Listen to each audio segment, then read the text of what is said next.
Every crisis provides the opportunity for a breakthrough. In 1849, we made our first breakthrough, an inventive and groundbreaking way to treat parasites. We discovered how to get life-saving supplies to the Union Army.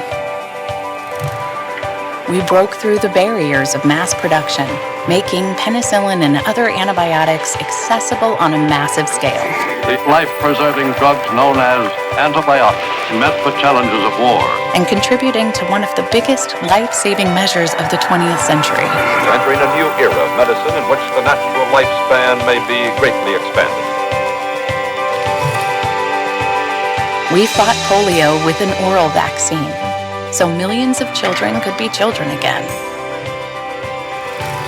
We innovated a needle that would be one of the key tools in eradicating smallpox. The disease has been wiped off the face of the earth. We took on some of the greatest causes of pain, illness, and early death and fought them with treatments that improved the quality of our hearts, bodies, and even helped the way we love.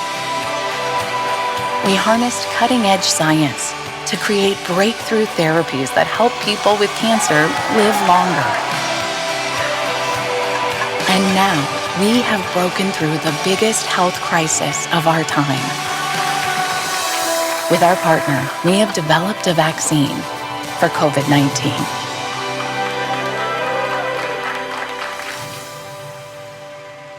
Over 170 years of breakthroughs, and we're just getting started.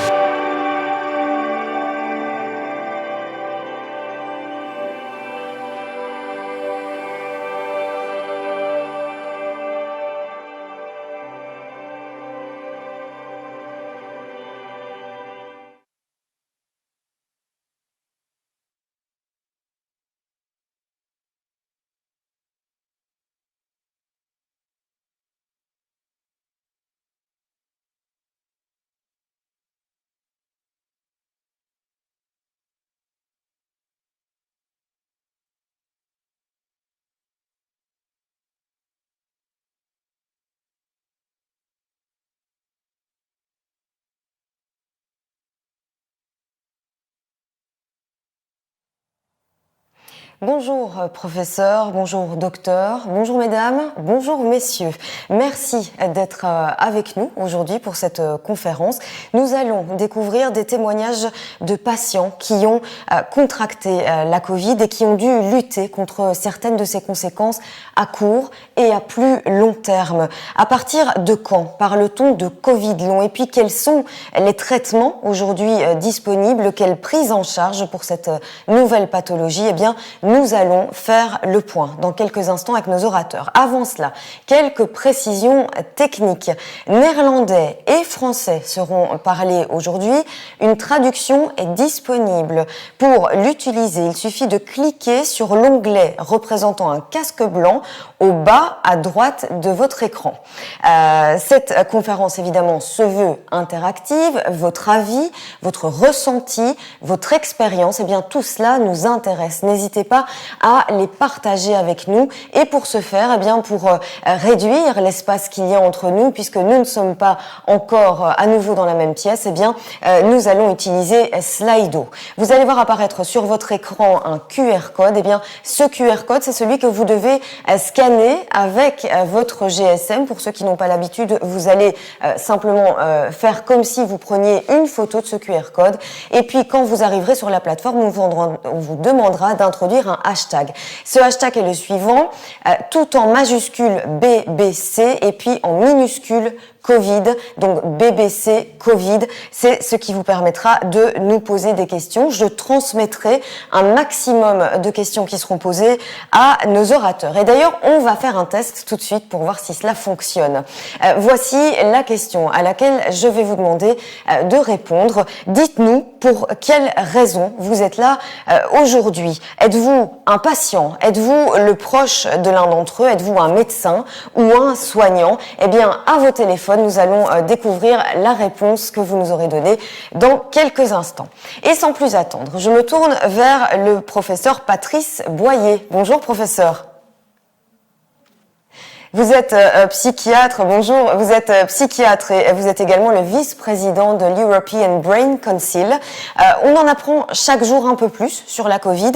Certains facteurs semblent être déterminants dans la survenance des problèmes neurologiques et psychiatriques liés au virus.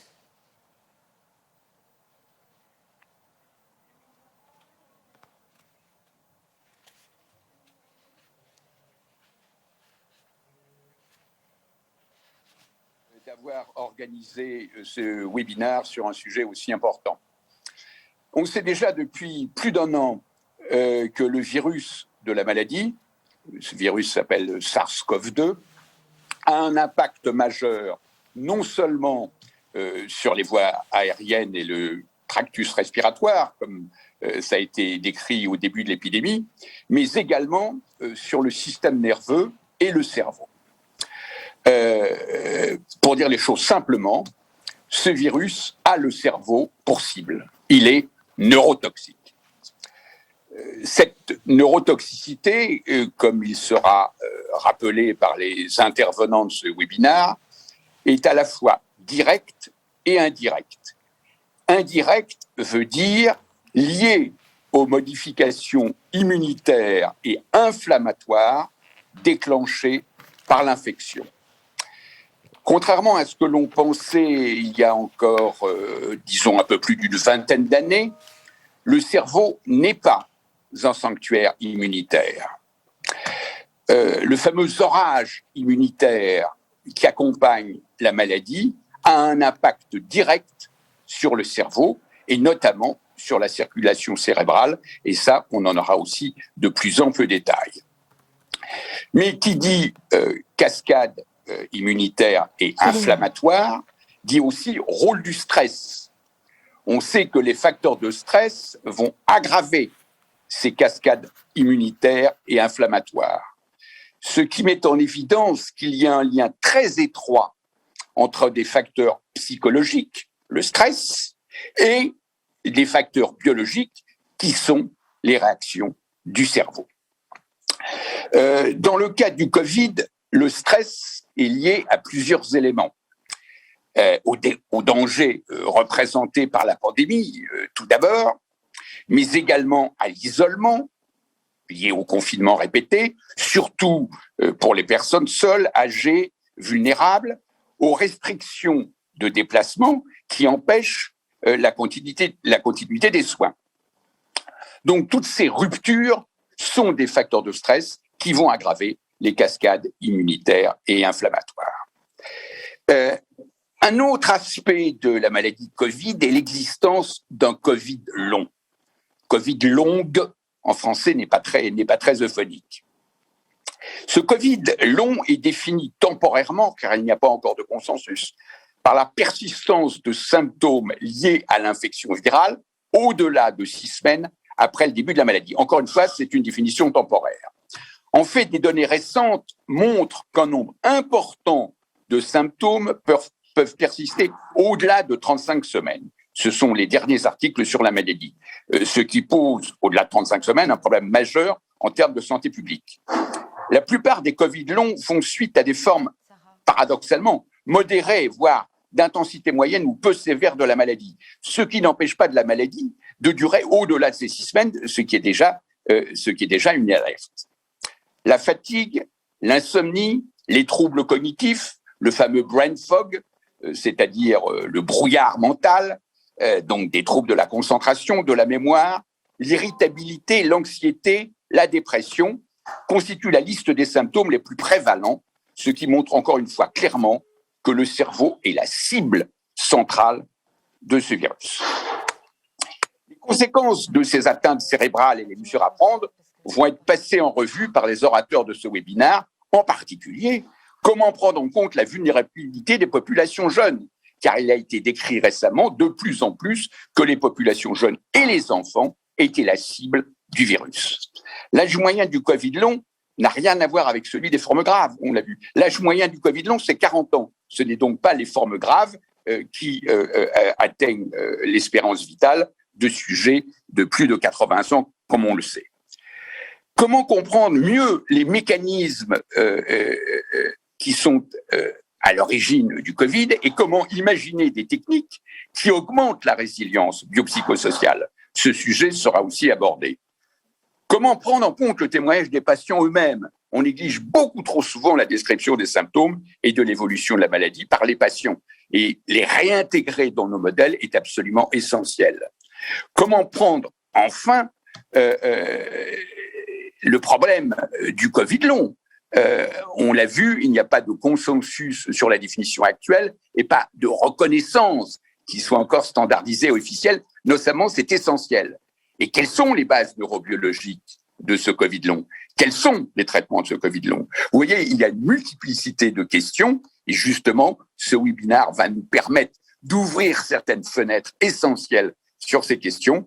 Et je remercie par avance tous les orateurs pour leur intervention que nous allons écouter maintenant. Merci beaucoup. Merci professeur pour cette introduction. Alors la solitude, le stress, eh bien vous en avez parlé et effectivement beaucoup de personnes les ont ressentis pendant les différents confinements et puis aussi en dehors de ces confinements, surtout et principalement pour les personnes à risque et leur entourage. Alors le Covid-19 a rapidement affecté le mental des populations du monde entier.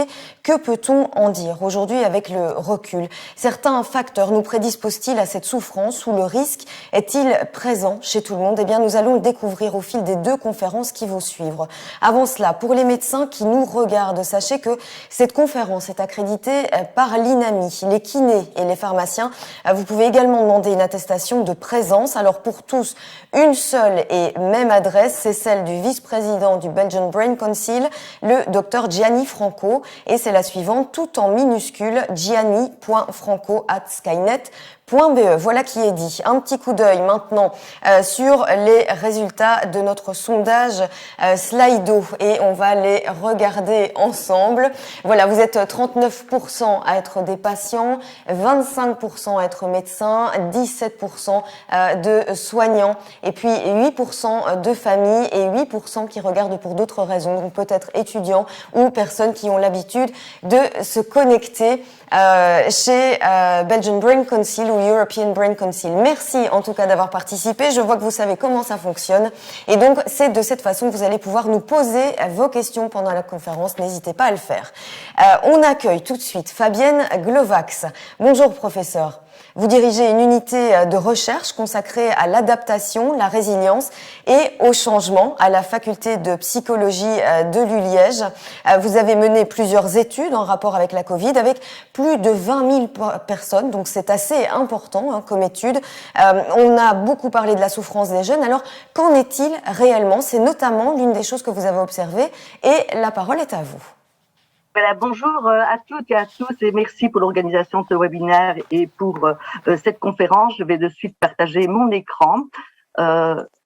Voilà, donc effectivement, depuis le début de la crise, j'ai mené plusieurs études ainsi que d'autres équipes en Belgique afin d'évaluer l'impact au niveau du bien-être et de la santé mentale avec des échantillons de grande importance. Et ce qu'on a pu voir, c'est que dès les premiers temps de la crise et du confinement, la moitié des répondants présentaient une détresse psychologique et on pouvait relever une augmentation par rapport à la période pré-Covid, en référence à des données de 2018. Et notamment, cette détresse psychologique était en lien avec la restriction des activités sociales, des contacts sociaux et du soutien social. Autre étude que j'ai menée, 39% des sujets ayant répondu à l'enquête présentent des symptômes d'anxiété, 46% de dépression et un sujet sur 5 présente des symptômes de dépression et d'anxiété sévère. Et ce que l'on peut remarquer dès les premiers temps de la crise également, les femmes présentent des taux d'anxiété, des scores d'anxiété de dépression plus élevés que les hommes et ce, aux différents temps de la crise et ces résultats sont corroborés par l'ensemble des études internationales. Parmi les facteurs qui peuvent expliquer, déterminer cette détresse psychologique, on retrouve l'intolérance à l'incertitude, c'est-à-dire la difficulté à supporter l'inconnu, l'incertitude, et durant cette crise, ces incertitudes se sont succédées. Autre résultat majeur qui ressort de ces études, parmi l'ensemble de la population, là il s'agit des adultes, ce sont les groupes d'âge, les 18-30 ans, qui présentent également à la fois les plus hauts scores et taux de prévalence d'anxiété et dépression. Il s'agit là d'une étape de vie qui caractérise la transition à l'âge adulte, recouvrant de nombreux enjeux développementaux et au cours de laquelle la vie sociale joue un rôle important. Et pendant le premier temps de la crise, ces jeunes ont subi de nombreuses privations sociales et c'est parmi ce groupe d'âge que l'on va retrouver également un grand nombre d'étudiants, notamment 50% des étudiants de ce groupe d'âge et des étudiants, et présentaient également encore une élévation, un niveau plus élevé de dépression et d'anxiété. Ça, c'était durant les premiers temps de la crise. Qu'en est-il un an après? Nous avons eu l'opportunité de mener une étude auprès des étudiants de l'enseignement supérieur à la demande du ministre Glattini. Cette étude a été menée également en partie néerlandophone. 23 000 étudiants ont répondu à cette enquête et l'on peut voir que un an après la crise, donc au mois d'avril 2021, nous observons une augmentation des taux de prévalence des étudiants, du nombre d'étudiants qui présentent des symptômes dépressifs et des symptômes d'anxiété. Alors, parmi autres résultats également, un étudiant sur 5 présente des idées suicidaires occasionnellement et de manière sévère. Et parmi les groupes vulnérables, nous retrouvons les filles et les sujets non binaires. Quels sont les facteurs qui vont participer à une élévation, une augmentation de cette anxiété-dépression? Eh bien, on va voir la détérioration financière. Donc, 42% des étudiants nous disent avoir subi une perte financière, ce qui est assez important, et cela va avoir un impact direct au niveau de l'anxiété-dépression et générer bien sûr un stress, comme on vient de le dire. Le sentiment d'être en décrochage, de décrocher au niveau des études, l'hostilité également, l'hostilité renvoyant à la colère, à la rancœur, à la difficulté de gérer les tensions. Et nous avons également remarqué que les étudiants en bachelier 2 et 3 étaient plus anxieux alors que les Master 2 étaient plus dépressifs. Quels sont les éléments qui vont au contraire préserver le bien-être des étudiants et participer à la résilience? On voit que le maintien des interactions sociales et les contacts avec les familles et les amis, le maintien d'activités diversifiées autres également que les études, mais aussi le maintien d'un investissement de la scolarité, l'engagement par rapport à la scolarité et l'activité physique régulière qui apparaît comme un facteur de protection par rapport à la dépression. Nous avons vu qu'il y a un grand nombre d'étudiants qui ont souffert, qui est en souffrance psychologique durant cette crise. Cependant, on remarque que seulement 15% d'entre eux vont demander une aide psychologique, ce qui nous indique qu'il y a vraiment des freins par rapport à la recherche d'aide et un questionnement qui doit se poser par rapport à l'accessibilité des dispositifs qui ont été mis en place. Nous avons parlé des adultes, des majeurs au-delà de 18 ans. Qu'en est-il pour les adolescents? Eh bien, les adolescents, les 12-18, également ont manifesté une détresse psychologique en augmentation, les filles de manière plus importante que les garçons, avec des taux d'anxiété, de dépression, d'idéation suicidaire, de perte de sommeil, d'appétit, mais également de perte de sens de la vie. Et là, on va voir que parmi les facteurs qui participent, on va voir les tensions familiales. Ces adolescents étaient principalement confinés au sein de la famille, ont vécu pendant 1 an et demi dans des relations plus proches. La perception de la gravité de la maladie qui s'est associée à la peur, les difficultés d'apprentissage en ligne, ainsi que l'absence d'interaction avec les enseignants. Et ce qui va au contraire préserver le bien-être de ces jeunes adolescents, c'est une ambiance et une communication au sein de la famille, à la maison, mais aussi le soutien par les enseignants, l'engagement dans des activités diversifiées et le maintien des contacts avec les pairs.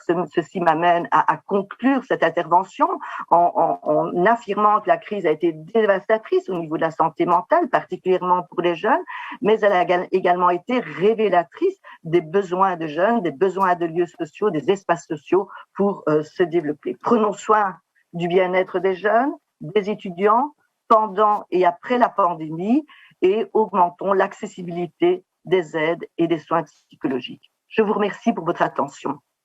Merci Fabienne. Nous allons revenir revenir à ça, évidemment, j'imagine que nous aurons des questions à vous poser. Alors le stress dont vous venez de parler justement, est-il à lui seul capable de créer les mêmes troubles psychiatriques que ceux engendrés par le dérèglement endocrinien ou encore immunitaire causé par la Covid? Eh bien, c'est en partie le cas. L'un des traitements qui semble fonctionner, c'est la stimulation du nerf vague. Alors, vous n'êtes pas médecin, vous n'êtes pas infirmier, eh bien, pas grave, vous allez voir, c'est assez simple à comprendre. Et pour ce faire, nous allons rejoindre Marianne van der Hasselt. Bonjour Marianne, vous êtes psychologue clinicienne et vous dirigez le laboratoire de psychiatrie expérimentale à l'université de Gand. Alors, ce nerf vague, on a l'impression que cela pourrait être au moins une partie de la solution. Dank u wel. Oui, en effet, merci pour cette introduction. Je vais partager ma présentation.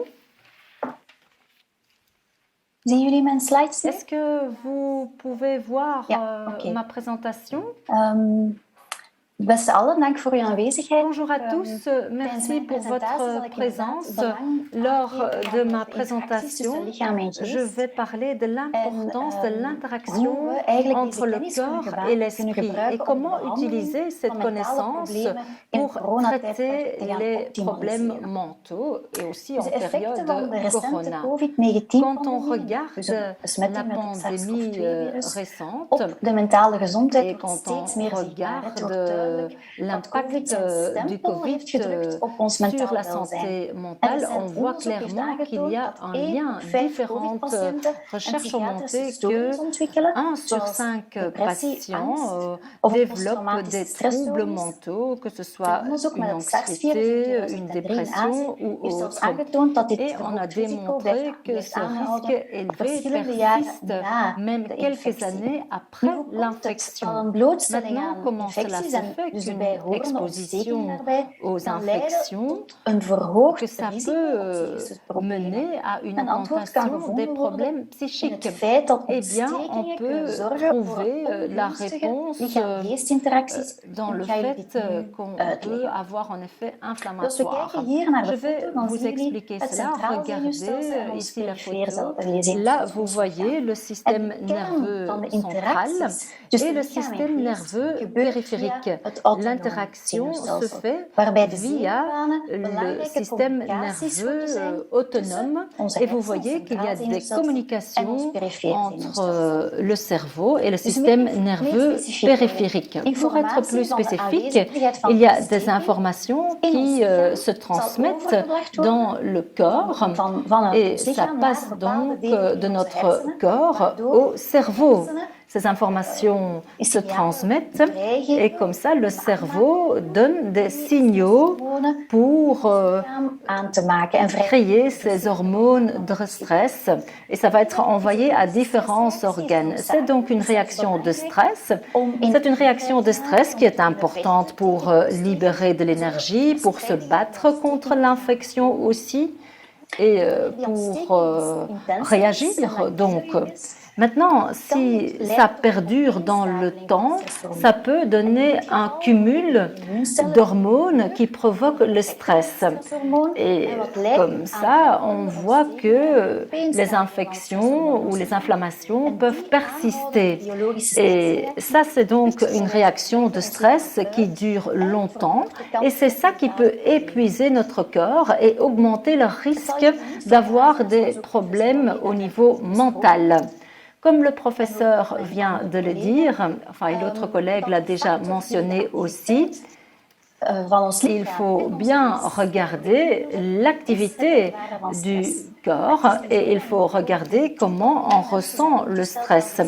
Et ici, lors de la pandémie, on a vu différents facteurs de stress. Il y avait le travail, l'augmentation de problèmes financiers dans certains cas, il y a la solitude, il y a aussi des tensions, on peut avoir des avis divergents quand il s'agit du port de masque ou autre. Et on ressent aussi cette menace dès qu'on sort de chez soi. On a peur du virus. Et évidemment, le fait de ressentir ces menaces, ça donne aussi lieu à plus de stress.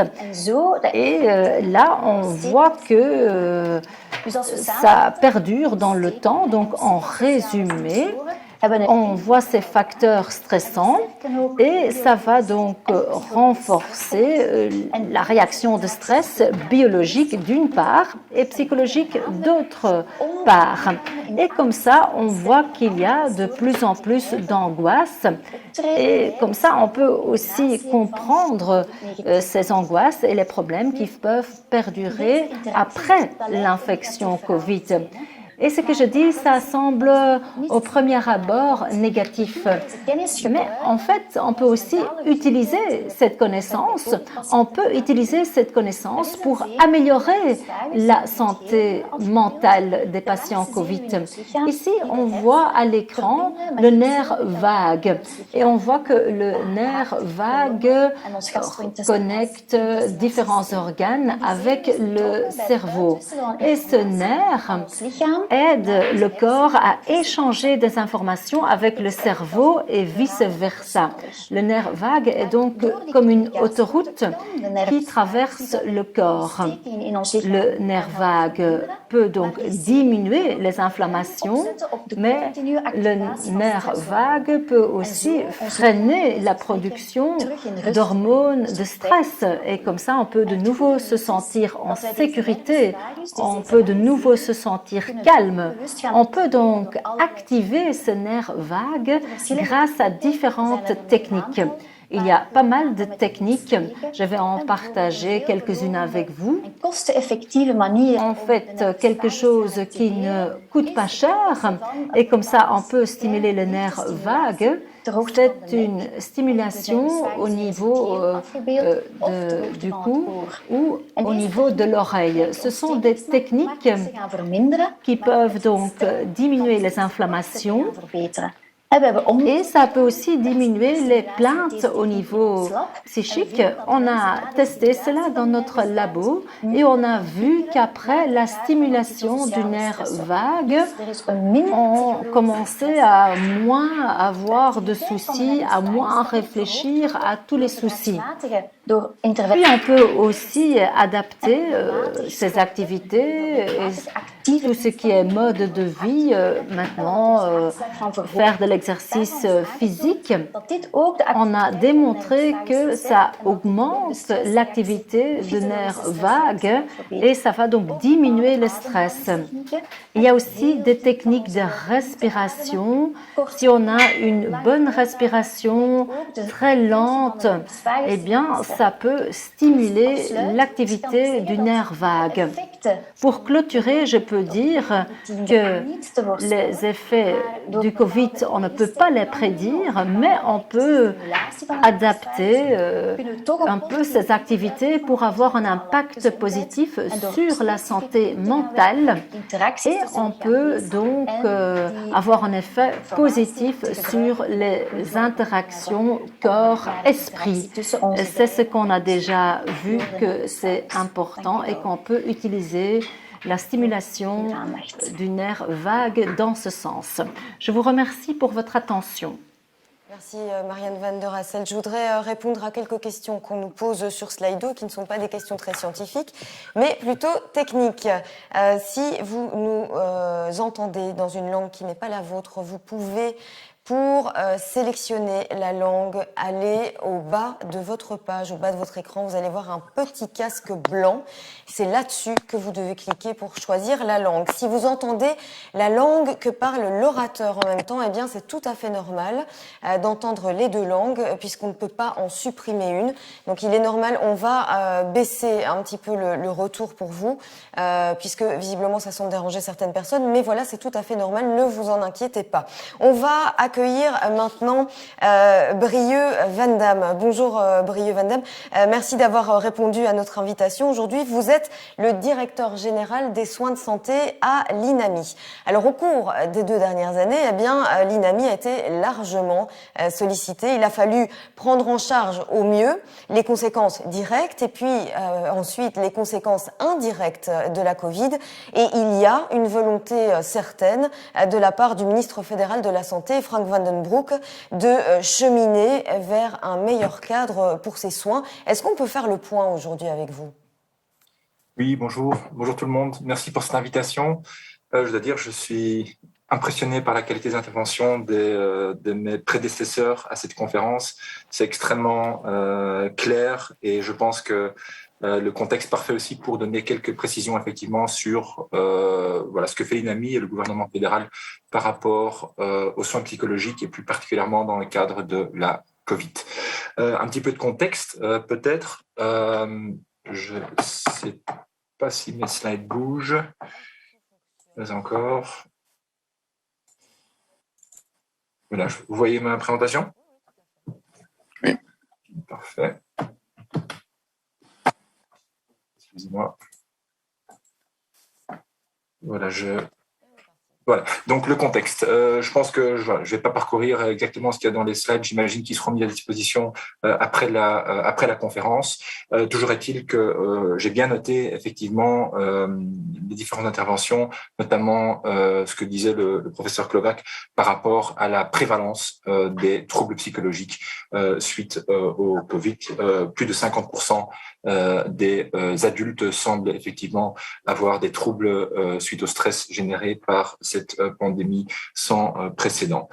Seulement 15% par contre semblent aller chercher de l'aide. C'est aussi un chiffre que le professeur Klovac nous a transmis. Alors vous savez peut-être que lors du précédent gouvernement, un embryon de remboursement de soins psychologiques de première ligne avait été mis en place, mais effectivement, c'était une toute première pour l'INAMI et le SPF Sécurité Sociale avec qui nous avons développé cette convention et le gouvernement de Croo, donc depuis 2020, a mis à disposition une enveloppe bien plus conséquente pour lutter contre ces troubles. Qu'est-ce qu'on a fait depuis lors ? Donc il y avait cet embryon de convention qui permettait un premier remboursement d'un certain nombre de sessions pour les patients. Ensuite, nous avons mis une nouvelle convention en place, notamment axée sur les indépendants, qui, de par les conséquences économiques, étaient très fortement touchés aussi au niveau mental, pour leur rendre les soins psychologiques justement gratuits. Et nous avons essayé de travailler avec des sentinelles, des gens qui proactivement pouvaient aller chercher, identifier ces personnes pour les amener vers cette aide. Nous avons vu encore une fois que seulement 15% des personnes cherchent de l'aide, donc c'est important de sensibiliser et de sortir un petit peu les troubles psychologiques de la sphère du tabou dans laquelle ils se trouvent encore aujourd'hui. Nous avons utilisé cette même convention parce que malheureusement nous avons été frappés par une deuxième crise, à savoir les inondations en juillet. Nous avons utilisé cette même enveloppe, cette même convention pour aller identifier des personnes qui étaient très fortement touchées par les inondations pour justement leur apporter le soutien psychologique nécessaire. Et enfin, nous avons, le 26 juillet, conclu une nouvelle convention pour les soins psychologiques en Belgique. Et c'est peut-être là-dessus que je vais axer ma présentation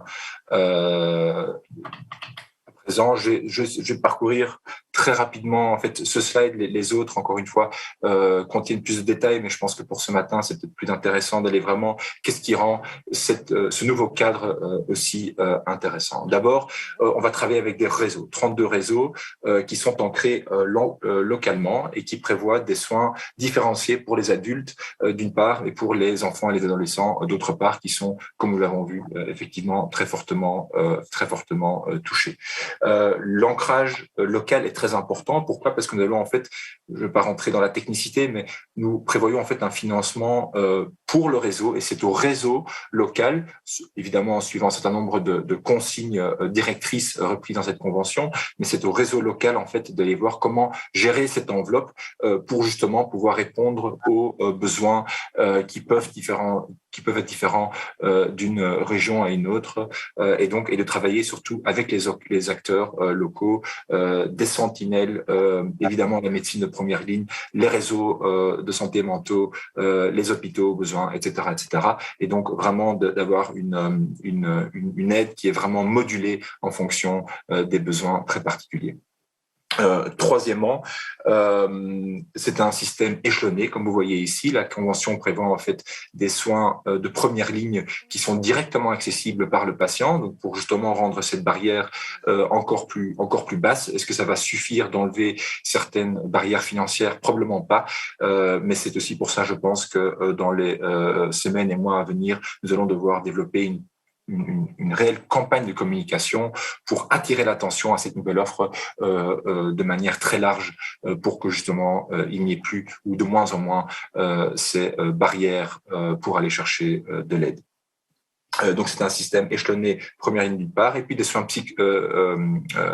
spécialisés d'autre part, sur base d'un bilan fonctionnel, ce bilan fonctionnel qui en fait est développé par plusieurs acteurs, la médecine générale d'une part, les psychologues et psychothérapeutes d'autre part, et ça m'amène à une quatrième particularité, si je peux dire, de la convention, qui prévoit que nous avons prévu aussi du budget pour justement aller rembourser non seulement des thérapies de groupe pour une offre un peu particulière pour certains besoins, mais aussi nous allons prévoir de rembourser justement ce dialogue entre prestataires de soins, entre différents prestataires de soins, pour que le patient soit vraiment pris en charge de manière holistique et non pas d'avoir une approche trop médicalisée des troubles de santé mentaux. On voit aussi, il y a encore beaucoup de questions effectivement, comme la professeure Van der Hasselt nous a dit, il y a encore beaucoup de questions sur les séquelles à long terme du Covid, notamment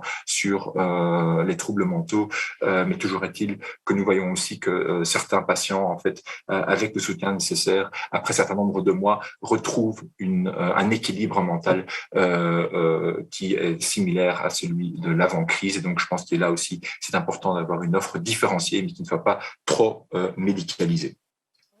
Qu'est-ce que je peux vous dire aussi? Oui, voilà. Et dernièrement, et c'est peut-être pas inintéressant, voilà, tout ce nouveau système, c'est très neuf. Nous avons évidemment des soins psychiatriques qui sont remboursés depuis très longtemps, des hôpitaux psychiatriques, mais ces soins de première ligne, c'est vraiment nouveau. Et donc, je pense qu'il faut non seulement laisser le système se mettre un petit peu, et nous allons commettre des erreurs, et nous allons en apprendre, en tout cas tirer les bonnes leçons. Et c'est pour ça que nous avons mis en place tout un système d'indicateurs, de récolte de données et de suivi pour justement pouvoir adapter et être agile quant aux besoins de la population. Brieux Van Damme, je vous interromps juste une seconde. Je pense que là, maintenant, le temps commence à avancer et je voudrais avoir des réponses parce qu'on a pas mal de questions sur le Covid long, justement. Qu'est-ce qui est prévu au sein de l'INAMI? Et je pense que vous aviez une présentation là-dessus. Donc, on va en venir aux questions-réponses. Donnez votre réponse aux spectateurs. Excusez-moi, Madame Constanzo. Pas de problème. Donc c'était la dernière, partie. Long Covid, donc évidemment énorme sujet. Nous sommes avec le KCE, nos collègues du KCE, donc le Centre fédéral d'expertise, en train d'étudier, exactement quels sont les besoins, quelles sont les conséquences avec les différents centres universitaires en Belgique. Et très prochainement, cette étude sera publiée. Nous espérons en octobre. Suite à quoi, effectivement, nous allons pouvoir développer des lignes directrices et rembourser les besoins les plus criants. Je veux juste être prudent pour ne pas créer des fausses attentes. C'est un domaine complexe, les moyens sont limités et donc je pense qu'il faut aussi laisser le temps aux scientifiques et à la communauté médicale de trouver les bons leviers pour y remédier. Mais donc, je vais en terminer là. Merci beaucoup, Brieux Van Damme. Et je vais tout de suite vous passer quelqu'un qui voudrait vous poser une question. Je pense que vous connaissiez déjà, c'est Sabine Korachan qui travaille pour la LUS, une association de patients. Sabine a une question. Est-ce que vous pouvez faire brièvement part de votre question à Brieux Van Damme? Sabine Korachan?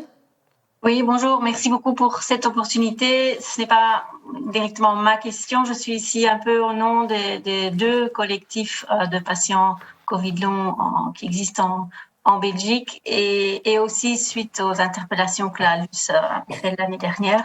Mais il nous semble qu'il manque une campagne de sensibilisation, aussi bien des citoyens et des professionnels de la santé. Le terrain nous montre qu'il y a quand même encore soit un tabou, soit on ne veut pas trop parler ou dire ou ignorer même. On comprend parfaitement qu'il manque des evidence-based, des données solides, mais même avant cela, la sensibilisation, où en est-elle en fait? Donc, comme je le disais, je pense qu'effectivement, nous allons devoir mettre le paquet sur la communication large et la sensibilisation. Nous travaillons déjà avec des sentinelles pour ce qui est des troubles psychologiques. Je pense que c'est une approche qu'on va devoir évaluer et peut-être alors structuraliser dans le futur, tout en ayant une communication, une campagne de communication grand public super professionnelle. Mais encore une fois, tout ça va devenir plus clair dans les semaines qui viennent. Merci. Je vous remercie, mais on l'attend impatiemment. Je pense qu'il y a beaucoup de gens, effectivement, Sabine Corachon, qui sont impatients. Brie Van Damme, reste avec nous encore quelques minutes. On va découvrir les autres questions et notamment parmi ces questions, l'éventuelle corrélation entre Covid long, encéphalomyélite myalgique va-t-elle être abordée ce matin? Alors pas à ma connaissance, ça, on abordera ça un peu plus tard avec des neurologues. Alors, attendez, on va en retrouver une autre. La dépression accentue les problèmes de l'observance médicamenteuse. L'INAMI a un projet en favorisant la synergie entre les médecins généralistes et les pharmaciens. Ça encore, c'est pour vous. Est-ce qu'il y a un projet ? Oui, donc le schéma de médication effectivement est en train d'être développé. Ça va permettre une communication beaucoup plus fluide, digitalisée entre les médecins d'une part et le pharmacien d'autre part. Donc tout ça est en train d'être opérationnalisé. Il vous reste pas mal de travail, je pense, Brie Van Damme. Vous n'allez pas chômer dans les prochains mois. C'est un domaine de 35 milliards d'euros. Ouais. Effectivement, il y a beaucoup de travail et d'amélioration à faire. D'accord. Alors, je pense que cette question est plutôt pour Sabine. Non, pardon, je me trompe de prénom. Fabienne Glovax, on y arrivera. Alors, est-ce qu'on a observé dans la même période une augmentation de symptômes neurologiques et de stress psychosocial chez les non contaminés? Si oui, à quel degré par rapport à la Covid? Alors peut-être ai-je manqué de préciser, donc les études que nous avons menées sont des études qui portent au niveau de la population générale et donc non pas auprès de patients. Donc on s'est vraiment intéressé au niveau de la population générale, donc le stress qui est engendré par la crise, par les mesures sanitaires, par le climat d'insécurité qui a régné, ainsi que par toutes les privations auxquelles ont dû faire face la population. Donc, on n'a pas isolé ou identifié le groupe unique de patients.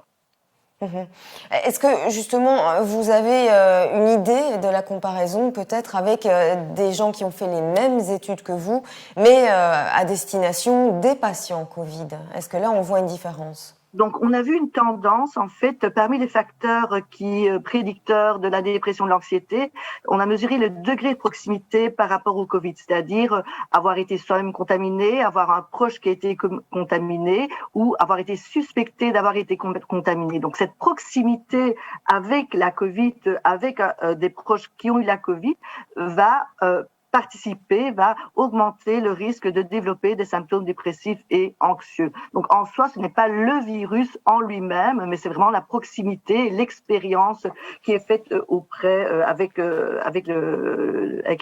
la Covid. D'accord. Marianne van der Hasselt, pour vous, une question. Est-ce que ce traitement via le nerf vague, il va être bientôt disponible pour tous les patients et quel sera le coût? Est-ce que ce sera couvert, évidemment, par les soins de santé en Belgique? Je réponds en néerlandais ou en français? Ja, in het Nederlands. Ah, sorry, ja. Ik heb Nederlands, het oké. in het Frans gevraagd. Dus die techniek... Eh bien, cette technique, je suppose qu'il s'agit de la technique du traitement de la stimulation du nerf vague via un appareil électrique. C'est quelque chose que nous utilisons donc actuellement dans notre laboratoire de recherche, dans le cadre de nos recherches, avec des résultats très prometteurs. Mais je dirais que pour l'instant, ce n'est pas encore disponible dans le cadre des soins de santé actuels. Peut-être bien dans le cadre de la recherche. Il est important de savoir quels sont les résultats tout d'abord et de pouvoir les mettre en œuvre par la suite dans les soins de santé quotidiens du patient. Mais le style de vie, bien entendu, ça c'est quelque chose que l'on peut gérer soi-même. On peut donc être conscient de cela et on peut donc avoir une influence en la matière, c'est-à-dire une vie saine, une alimentation saine. Ça peut aussi avoir un impact sur le nerf vague et ça c'est quelque chose que vous pouvez faire vous-même. D'accord. Merci à tous les trois d'avoir été avec nous. N'hésitez pas à rester, n'hésitez pas aussi à poser des questions vous-même à d'autres orateurs qui vont arriver, car tout de suite nous allons passer au deuxième chapitre, grand thème, je dirais, de cette conférence, c'est l'impact de la Covid sur les patients. On va parler de tous ceux qui souffraient déjà de maladies chroniques et de problèmes de santé avant la pandémie. Tous ont dû faire preuve d'une ultra-vigilance. Alors comment ont-ils vécu ce confinement prolongé? Et puis surtout lorsque malgré tout le SARS-CoV-2 fait son entrée dans leur vie, eh bien comment ont-ils fait pour le surmonter? Françoise Malvoux va nous aider à comprendre, à réaliser tout ça. Elle est l'une de ces patientes qui a dû mener un véritable combat pour laisser derrière elle la Covid. Nous sommes allés lui rendre visite chez elle et on va écouter tout de suite son témoignage.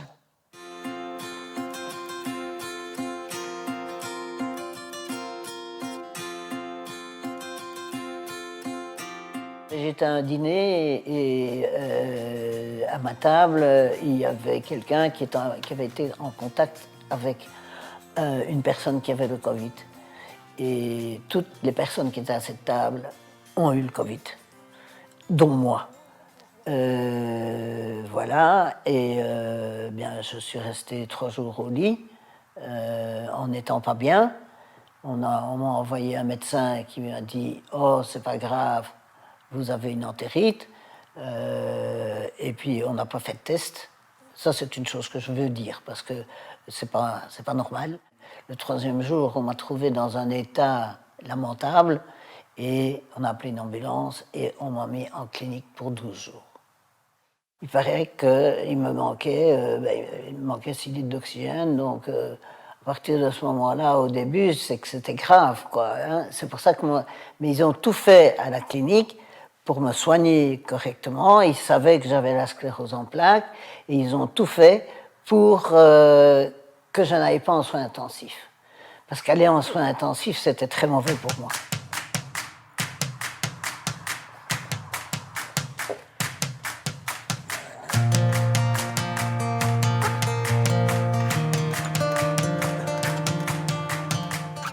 Quand je suis rentrée, là, j'ai senti que j'ai eu le Covid. Ça, je l'ai senti. Pourquoi? Parce que j'étais fatiguée. Je ne savais rien faire. Je ne savais... et c'était au moment de mon déménagement. J'ai pas été capable de faire une caisse. J'ai pas été capable d'emballer un verre. Je ne savais rien faire. Et je n'avais même pas encore tous mes esprits. J'avais l'impression de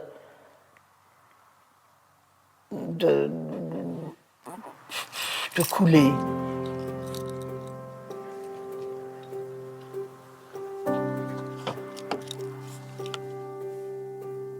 On m'a privé de voiture pendant 7 mois. Je ne sais pas si vous vous rendez compte ce que c'est 7 mois sans voiture, devoir dépendre de tout le monde. Voilà, ça c'est une chose qui m'a été... J'étais confinée de chez confiné. Merci à Françoise Malvaux. Et pour tenir ma promesse, je vous transmets son message. Si vous souffrez de maladie chronique, n'oubliez pas de bouger, bouger, bouger. Elle dit que c'est essentiel et que ça vous permet de mieux évoluer, de mieux stabiliser la maladie. Voilà, c'est dit. Des témoignages de patients, eh bien, la LUS en a recueilli beaucoup. La Ligue des usagers de services de santé a également recueilli leurs revendications. En matière de Covid long, on a entendu Sabine Korachan poser une question à Brieux Van Damme. Eh bien, Sabine, rebonjour. Vous avez également été en contact avec les autorités de santé, telles que l'INAMI, donc raison pour laquelle vous connaissez, et puis aussi le KCE, le Centre fédéral d'expertise des soins de santé en Belgique. Vous allez aujourd'hui partager avec nous le témoignage de certains patients qui vous ont contacté pendant toute cette pandémie.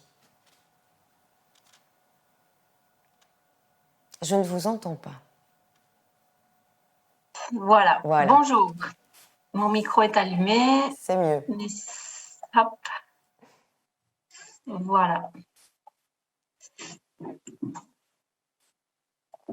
Donc, merci beaucoup pour cette présentation, Vanessa. Et je vais en fait un peu retourner en arrière ce matin parce que l'année dernière, fin de l'été 2020 plus ou moins, la LUS a effectivement été interpellée par des patients qui vivaient un parcours très chaotique, une errance médicale, 2 à 4 mois plus ou moins après avoir eu un Covid non hospitalisé, ce qui voulait dire pas testé et très souvent pas d'anticorps, donc pas moyen de dire oui, il y a eu vraiment un Covid, mais avec, comme on l'a dit auparavant, une multiplicité de symptômes qui est effectivement un défi pour la communauté médicale scientifique. Mais en même temps, il y avait quand même déjà des publications internationales sérieuses qui montraient qu'il se passait quelque chose. L'OMS avait aussi écouté déjà un collectif de patients en Angleterre. Et il y avait quand même quelque chose qui se passait, mais les témoignages que vous verrez par la suite montrent qu'il y avait tout de même ce qu'on appelle tout de même une injustice testimoniale qui peut se comprendre parce que c'était une situation difficile, on ne peut pas caser les gens dans quelque chose, mais cette impression de ne pas être cru a aussi évidemment un impact sur le psychologique, mais c'était des témoignages l'on trouvait assez forts. Donc il y avait beaucoup de doutes par rapport à ce que ces patients témoignaient et ça donne une sensation de ne pas exister. C'est très douloureux à vivre. Certains patients entendaient aussi dire que évidemment c'était tout ceci de l'imaginaire. Certains patients ont juste reçu des anxiolytiques et c'est tout. Et on se sent comme patient réduit aussi à un numéro, à des statistiques et c'est vraiment pas gai à vivre. Donc tous ces symptômes, toutes ces histoires ne rentraient pas dans les normes, ce qui était compréhensible, mais il se passait tout de même quelque chose. En anglais, ça s'appelait le long haul COVID et parmi tous les symptômes que je ne vais pas décrire aujourd'hui, il y a évidemment ce qu'on appelle aussi le brouillard cérébral ou le brain fog, qui est vraiment une sensation d'être dans les nuages à longueur de journée. Françoise en a aussi un peu mentionné. Et on ne peut plus vraiment faire les activités de la même manière qu'avant.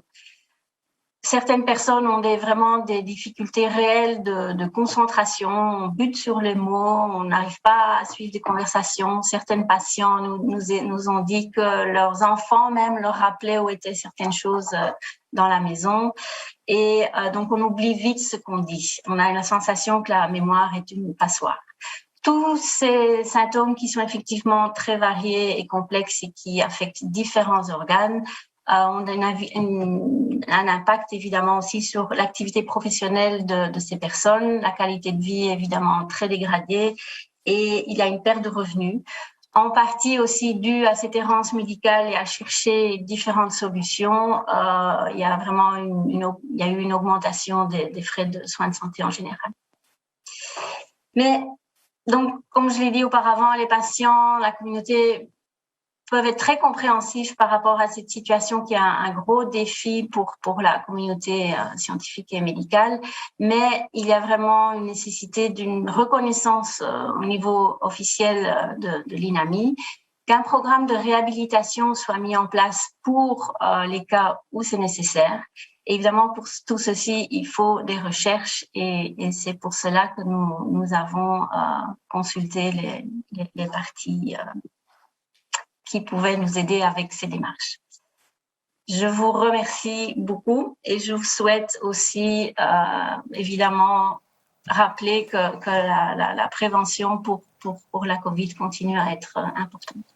Alors vous restez avec nous, Sabine, pour les questions-réponses. Je vous rappelle d'ailleurs d'envoyer des questions si vous en avez pour Sabine Corachon de la LUS ou peut-être pour aussi notre interlocutrice suivante qui est Eline Brelin de la Vlaams Patient Platform. Vous pouvez déjà les envoyer dans le Slido. Alors un deuxième témoignage avant cela pour faire écho aux difficultés que certains d'entre vous ont traversées au cours des derniers mois. Eh bien, c'est celui de Lux Winters. Parce qu'il est depuis de longues années sous surveillance constante, il a, dès les premières heures de la pandémie, été considéré comme un patient à risque. Comment sa famille et comment lui ont-ils et vivent-ils toujours cette période, cet isolement en quelque sorte forcé? Comment a-t-il pu continuer son suivi médical malgré la pandémie? Eh bien, c'est ce qu'il nous a raconté lorsqu'il nous a accueillis chez lui.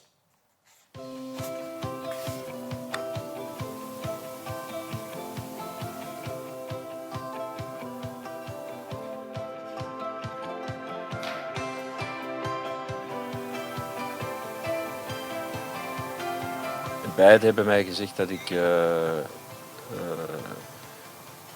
een risicopatiënt was, een risicogeval, dat ik moest zorgen dat ik het niet opliep. En dat ik me zeer goed moest houden aan de regel van geen contact, 1,5 meter afstand.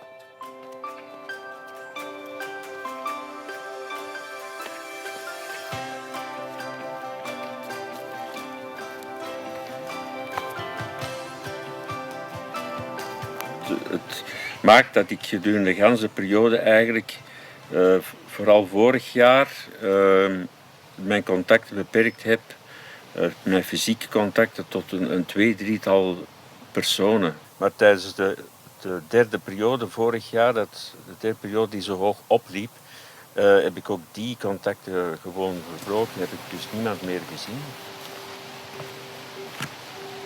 Ik heb een artikel gelezen, een interview met, denk ik. Wij nooit, hè, dus... Dat is anders. Ik moest ook wel heel erg oppassen met Mieke, mijn echtgenote, want zij geeft les in een school, Sint-Ludgardis College in Antwerpen. En scholen zijn nu eenmaal een van de grote risicofactoren. Ik heb dagen gehad, weken, dat ik hier intern afstand hield van Mieke. Omdat ik echt... ik dacht altijd, die gaat toch op een of andere manier besmet geraken. En dan heb ik het ook zitten natuurlijk.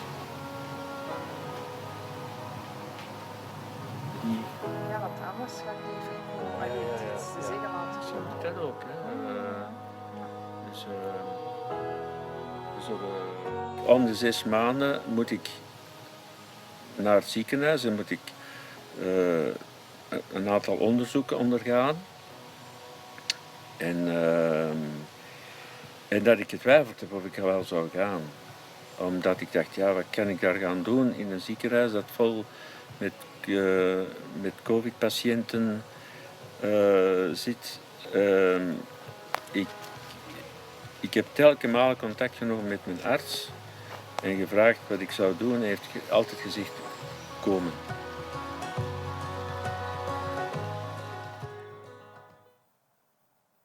Mieke, Luc, dank u voor uw tijd. Merci à Mieke et Luc pour votre temps et pour votre confiance.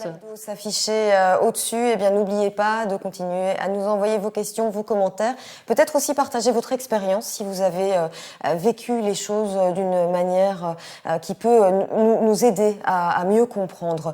Alors on va accueillir Eline Brunel. Bonjour Eline. Alors vous êtes policy officer de la Vlaams Patiënt Platform, donc la plateforme flamande des patients. Luc Swenters n'a pas vu changer son suivi médical et on peut dire que c'est plutôt rare parce que la plupart des patients n'ont pas vécu les choses de la même façon. En tout cas, c'est pas le retour que vous en avez eu. Ja, inderdaad. Ik ga met jullie even... Oui, en effet, je vais partager ma présentation avec vous. Ik hoop dat jullie mijn presentatie kunnen zien. J'espère que c'est visible. Oui, tout à fait. Oui, en effet, moi je vais parler de l'impact de la crise Corona sur les soins des personnes qui souffrent d'une affection chronique et je vais rapidement présenter les résultats de quelques enquêtes, quelques sondages que nous avons réalisés. Comme ça, on voit dans quelle mesure les soins ont été reportés pour les gens avec une affection chronique. Maintenant, la continuité des soins est primordiale pour ce groupe de personnes. Il faut toujours suivre les affections chroniques et il est important d'assurer la continuité des soins. Et on a vu dans la crise Corona que pas mal de soins ont été reportés. Et là, on se dit que dans la période qui arrive maintenant, il faudra faire un mouvement de rattrapage où il y aura des conséquences pour certaines personnes avec une affection chronique parce que leurs soins ont été reportés. Comme vous pouvez le constater ici, on a fait 4 sondages auprès de ce groupe cible.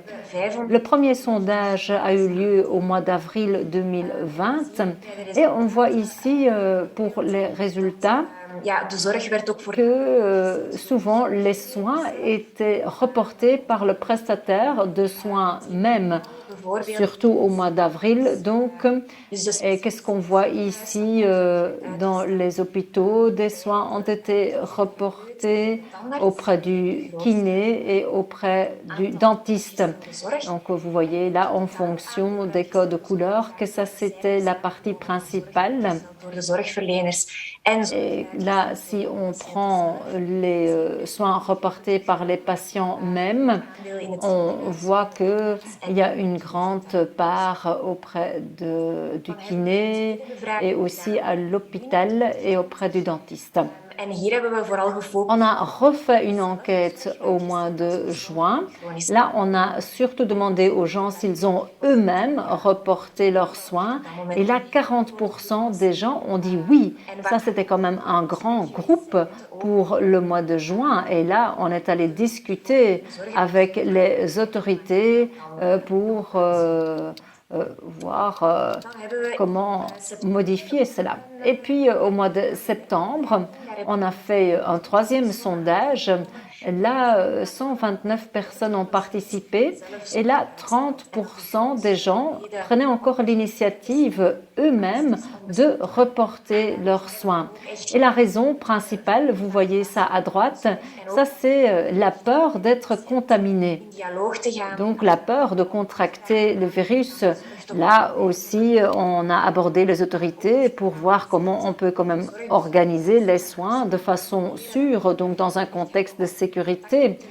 On a aussi encouragé les patients à prendre contact pour voir pourquoi on a reporté les soins, parce que on a essayé de sensibiliser différents acteurs pour que cela se passe mieux. Et puis encore un sondage au mois de novembre plutôt. Là, on a fait la distinction entre le patient qui reporte ses soins lui-même et là, il y a la distinction entre l'hôpital et les soins de première ligne. Et là, on voit quand même que la plupart des soins ont eu lieu Maintenant, au mois de novembre, on est déjà bien plus loin, mais on voit quand même toujours des patients ou des prestataires de soins qui ont reporté les soins. J'ai fait ça très rapidement ici pour vous donner une idée générale. Et on voudrait évidemment regarder les pourcentages, mais si vous voulez les rapports en détail, vous pouvez les retrouver sur notre site ou vous pouvez envoyer un mail à info@vlaamspatiëntenplatform.be si vous voulez vraiment plus de détails. On peut vous les fournir. Ici, je n'avais pas le temps de m'attarder sur chaque détail, mais si cela vous intéresse, allez certainement vous renseigner sur notre site. Merci.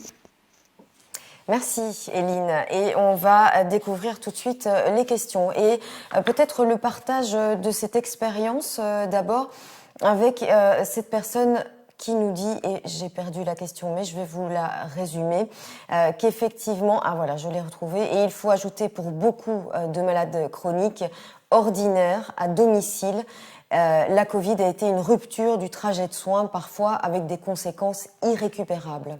Et ça, je pense que vous avez toutes les deux, aussi bien Eline que Sabine, eu des témoignages là-dessus. Sabine ? Oui. Alors, j'ai une question de Gianni Franco qui nous dit l'interruption des soins kinés à domicile a précipité l'altération de l'état général et donc mental de certains patients chroniques. Est-ce que l'une d'entre vous peut nous éclairer là-dessus ?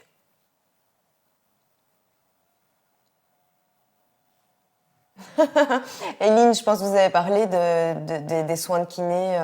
Est-ce que vous avez eu des contacts avec ces patients qui ont fait partie de l'étude ? Est-ce que, au bout du compte, ce sont des patients qui ont pu récupérer, rattraper le cours des choses pour le suivi de la maladie ?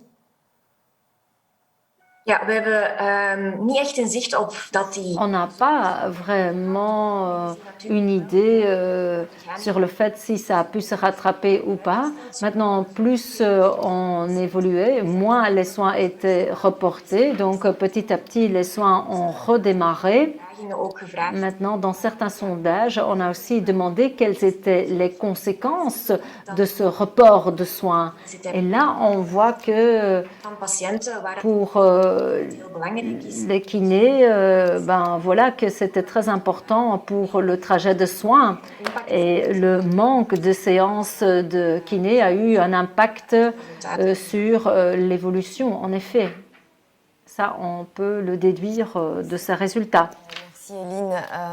Est-ce qu'il y a une chose à ajouter selon vous ? Sabine, on vous a entendu poser une question à Brieux Van Damme. Alors on sait évidemment que du côté des associations de patients, c'est un véritable combat. De l'autre côté, il y a l'INAMI, il y a les soins de santé qui ont des budgets. Alors il a parlé quand même d'un budget assez important. Mais est-ce que c'est pas toujours difficile d'aller finalement essayer de trouver aussi ce dont les patients ont besoin ? Parce que l'INAMI peut rembourser certaines choses, mais pour l'instant, il y a encore des choses sur lesquelles il y a un véritable flou et que vous-même vous découvrez au fur et à mesure en parlant aux patients.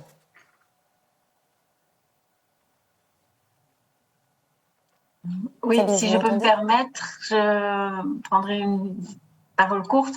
Parler aux patients, écouter aux patients, c'est important. C'est important aussi, évidemment, de récolter des données sérieuses. Je crois que les deux doivent aller de pair. Merci Sabine. Alors nous allons maintenant découvrir un autre témoignage. Selon l'Organisation mondiale de la santé, 1 patient sur 10 souffre encore de problèmes liés au Covid après 12 semaines et dans certains cas, c'est pendant plusieurs mois que persiste une extrême fatigue, des problèmes respiratoires, neurologiques, des problèmes cardiaques parfois très lourds. Avant de donner la parole à ceux qui étudient ces phénomènes sur le plan médical, eh bien, on va regarder le témoignage de cette dame. Elle parle de cette immense fatigue et elle décrit aussi certaines de ses douleurs. Voilà, madame, est-ce que vous pourriez nous dire ce qui se passe depuis que vous avez fait la Covid au mois d'avril dernier, c'est-à-dire il y a 2 mois ? Oui, bien sûr. En fait, j'ai vraiment beaucoup plus mal à la tête, c'est plus intensif. Et sur ce, j'ai des très grosses pertes de mémoire. Donc ça veut dire à partir de 10 heures, on va dire si j'ai un sommeil, ben après je me rappelle vraiment plus de ce qui s'est passé, si je me suis réveillée, pas réveillée. Et voilà, et ça m'handicape vraiment pour m'occuper de ma famille et tout. Et voilà. Et vous m'avez dit aussi que vous avez, au point de vue fatigue, c'était un oui, problème une très grande fatigue. Voilà, par exemple, arriver en soirée, ben voilà, je suis une loque. Ouais. J'ai très dur à m'en remettre, oui. Ouais. Bonjour, professeur Beaune, vous dirigez le service de neurologie de l'UZ Ghent. Ce genre de témoignage dans votre cabinet, c'est de plus en plus fréquent, je pense. On a l'impression que des problèmes neurologiques, il y en a de façon systématique chez les patients qui ont souffert de Covid. C'est pas forcément le cas. C'est le cas de la majorité des patients uniquement qui sont allés en milieu hospitalier. Et quand on parle de symptômes neurologiques, évidemment, c'est parfois des symptômes très différents. Donc certains sont évidents à diagnostiquer, très visibles, très reconnaissables, et puis d'autres sont bien plus compliqués à appréhender. Il s'agit pour vous et pour le corps médical et scientifique d'un véritable défi aujourd'hui. Oui, en effet, je vais montrer ma présentation. Kan u mijn slide zien? Oui. Ja, sorry. Ja. Wel, inderdaad. Eerst en vooral dank u wel aan... Oui, en effet, merci beaucoup aux organisateurs et je remercie plus particulièrement l'équipe du professeur Cochet de m'avoir invité à ce webinaire particulièrement intéressant, comme vous l'avez déjà dit. Il est vrai que la question centrale qui se pose au niveau neurologique, c'est de savoir ce que la Covid fait avec le cerveau. Et donc, je vais essayer de vous donner un résumé très succinct. Tout d'abord, vous avez bien entendu des complications neurologiques qui peuvent se présenter aussi en cas de grippe, par exemple, ou lors d'épidémies de la Covid précédente. Mais elles étaient particulièrement rares en fait. Il ne s'agissait que de 0,02%. Bien entendu, il faut savoir que la Covid a causé une pandémie internationale avec énormément de patients. Bien sûr, on avait 220 millions de cas au niveau international le mois dernier et à cause de cela, bien entendu, il va de soi que même si l'on va avoir proportionnellement peu de patients, mais qu'il y a quand même pas mal de personnes avec un problème neurologique. Et nous l'avons déjà dit précédemment d'ailleurs, donc 80% de tous les patients qui sont à l'hôpital souffrent d'un problème neurologique. Et la plupart de ces patients en fait ne sont pas hospitalisés. La question est donc de savoir quelle est leur part dans cette prévalence de problèmes neurologiques. Que savons-nous? De quoi sommes-nous certains? Nous savons que la Covid peut avoir un impact au niveau du cerveau et au niveau de la moelle épinière, et c'est une évolution au niveau des jours et des heures. Bien sûr, la cognition, la mémoire, quelquefois aussi la conscience aussi, ça peut donner lieu à des troubles du sommeil, etc. Et nous savons que chez un certain nombre de personnes, il s'agit d'une encéphalopathie, une encéphalite. C'est véritablement une inflammation causée au niveau du cerveau, et l'encéphalopathie, c'est la conséquence de l'hospitalisation dans une unité de soins intensifs avec des problèmes d'insuffisance ou de problèmes de déficience cérébrale. Donc 50% à une encéphalite, et donc je dirais que 10% des patients meurent et décèdent aussi suite à ces problèmes. Il y a d'autres facteurs bien sûr au niveau cérébral qui sont également très importants. L'histoire racontée par le professeur Van Hasselt. Donc il y a véritablement donc cette tempête des cytokines, cette tempête neurologique qui peut avoir un impact au niveau de la lutte de la Covid, et c'est donc quelque chose qui est essentiel essentiel à savoir. Nous savons aussi qu'un symptôme très important, c'est la perte de l'odorat aussi et du goût. Environ 90% en fait de perte d'odorat et dans 80% des cas aussi des perturbations au niveau, des troubles au niveau du goût aussi. Et donc il n'y a pas non plus une guérison rapide suite à cela. Et il y a des marqueurs, bien sûr, qui sont utilisés pour identifier la présence et la prévalence de la COVID et donc la perte de l'odorat en est un. Ensuite, vous avez aussi le fait d'avoir une prévalence plus importante de CVA et donc ou d'AVC, pardon, d'accident cardiovasculaire. Et donc en effet, nous avons vu que 1% des patients peuvent souffrir de thrombose cérébrale. Au moment où l'on est positif et on a une telle thrombose, c'est bien entendu aussi un facteur à risque très important, un risque de décès aussi. Il y a eu des cas très rares aussi de thrombose aussi qui ont été mis en relation avec la vaccination. Mais est-ce que c'est maintenant un facteur important ou non? Je pense qu'il ne s'agit que d'un nombre très limité de patients. Comment cela se fait-il que les personnes qui souffrent de la COVID ont des problèmes d'AVC? Eh bien, il y a un problème de coagulation au niveau du sang. Vous avez aussi des lésions au niveau des parois vénales, etc.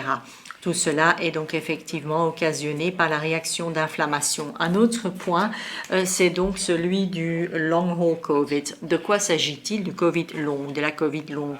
Et donc en effet, c'est une perte de la mémoire, ce que l'on appelle le brain fog, ce brouillard cérébral pour ainsi dire. Il y a des études qui ont été effectuées au Royaume-Uni, mais également dans d'autres pays. Il s'avère qu'il y a 10 à 20% plus de chances de développer des troubles cognitifs en cas de séropositivité par rapport à la COVID. Et cela n'a rien à voir avec le fait, cela n'a rien à voir avec la gravité de l'infection en soi. Donc en fait, ces troubles cognitifs ne peuvent pas tous être ramenés à des suites d'hospitalisation, par exemple au niveau de l'unité des soins intensifs, où nous savons que cette hospitalisation peut déjà donner lieu à des troubles cognitifs chroniques. Il ne s'agit pas de cela, il s'agit plutôt de personnes qui ont donc une forme modérée ou faible de la COVID. C'est ce que l'on dit long COVID, ou ce que l'on entend par long COVID. Et donc, en fait, je pense qu'il faut savoir que long COVID n'existe pas uniquement auprès de personnes qui ont des troubles cardiaques et pulmonaires chroniques, mais également au niveau du cerveau. Et notre problème, et cela a déjà été aussi confirmé aujourd'hui, c'est que nous ne comprenons pas le mécanisme. Nous avons effectué pas mal d'études et nous avons regardé comment les réseaux fonctionnels communiquent les uns avec les autres. Suite à la COVID, il y aurait donc des troubles à ce niveau-là, donc moins de communication entre ces réseaux, et il se peut aussi qu'il y ait des problèmes minimaux neurologiques. Il n'y a peut-être pas de déviation au niveau du scanner, au niveau des MRI, etc., mais il faut aller au-delà et il faut chercher avec d'autres techniques. Et je pense, et c'est le message central de ce webinaire, je pense que la détection précoce et le fait de prendre les plaintes au sérieux, que c'est quelque chose qui est essentiel. Il faut savoir d'ailleurs aussi qu'il y a des stratégies et des traitements qui sont déjà possibles aujourd'hui. Une dernière question à laquelle je voudrais répondre, c'est-à-dire comment est-ce que ce cerveau atterrit, ou pardon, ce virus a atterri dans le cerveau? Eh bien, nous savons effectivement qu'il y a certains récepteurs qui sont donc effectivement présents dans la muqueuse du nez, et c'est ainsi que cela peut donc aller jusqu'au cerveau. Et puis d'autre part, il faut savoir que le virus peut se situer aussi au niveau donc du sang, bien sûr, et à ce moment-là peut donc dépasser la protection au niveau cérébral, la barrière cérébrale, et donc vous avez donc ces veines cérébrales qui peuvent donc identifier le virus de cette façon. Donc en guise de conclusion, que pouvons-nous dire? Eh bien, nous ne voulons bien entendu pas causer la panique. Il faut savoir que le nombre de patients avec des troubles neurologiques dans des circonstances aiguës souffrant de la COVID est un nombre très bas par rapport au reste. Mais les AVC et les troubles cognitifs, on les retrouve dans d'autres infections rénales et donc il s'avère aussi que c'est quelque chose dont on doit tenir compte. Nous avons besoin aussi d'effectuer de nouvelles études, c'est absolument indispensable et on y va, 50 à 80% de la population internationale peut être contaminée si on ne fait pas le nécessaire. Donc il y a un tsunami d'affections cérébrales et le long haul COVID peut donner lieu effectivement à pas mal de problèmes médicaux. Cela peut avoir bien sûr des conséquences économiques et sociales très importantes et une attention accrue est absolument indispensable au niveau de ces symptômes de la COVID. Il y a des études qui ont été faites par l'Association européenne ou internationale de la neurologie. Certains rapports sont déjà connus, mais on ne s'attend qu'à des résultats complets à la fin de l'année prochaine. C'est ainsi que je voudrais en fait clôturer ma présentation et je vous remercie de votre attention. Paul Beaune. Nous allons maintenant prendre connaissance de cet autre témoignage d'une patiente. 17 mois après avoir contracté la Covid-19, elle doit toujours planifier sa vie en fonction des troubles qu'elle ressent et qui sont liés à la maladie. On la regarde. In maart 2020 ben ik op een zonneavond beginnen hoesten. En mars 2020, j'ai commencé à tousser le dimanche soir. Je pensais que c'était une toux allergique. Mais par la suite, j'ai commencé à vomir. J'ai eu un certain nombre de problèmes respiratoires. Le quatrième jour, j'ai fait des radios à l'hôpital, radio pulmonaire, rien à voir. 8 jours après, on m'a hospitalisée à l'université, l'hôpital universitaire de Gand. J'ai été hospitalisée pendant 15 jours au total. Lorsque je suis rentrée chez moi, je ne pouvais rien faire parce que j'étais extrêmement fatiguée. Et 17 mois après, je ne suis toujours pas la personne que j'étais auparavant. Je suis extrêmement rapidement fatiguée, même lorsque je réfléchis à quelque chose, je deviens fatiguée d'emblée.